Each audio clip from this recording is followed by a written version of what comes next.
Assalomu alaykum obunachilar. Navbatdagi pressipimiz sotildi. Bugungi sanagacha 2025-yil 9-iyun kuni bu pressipimizni topshiryapmiz. Bu razmeriga keladigan bo'lsak 1.60 ga 2.62 mosli bo'ldi.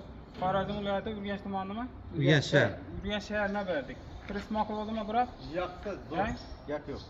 Yuzlarda yoqdi, hajmlari bo'lgan meni. To'rt taraf ham shu yeri romlari Şübiller oldu. Bu orta 40 cm, rüşotkası 70, koldan 1.20 oldu. Teyler konteynerlik oldu.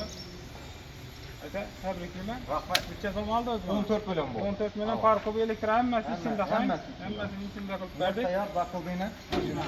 Teyler konteynerlik oldu. Yine teyler konteynerlik kattı 1.8'lik. Maşına takıldı yine teyar. Maşına takıp verdik. Traktor press risollarına 2,5-2 tonna bemalol ko'taradi.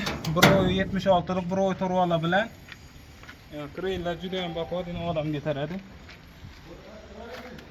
Endi bilkasi endi 1 tonna 600'lik zamoklar bilan, yana zanjirlar bilan, zoskop parkoplar bilan, yana mol oldiqda mushkishlardan qilib berdik.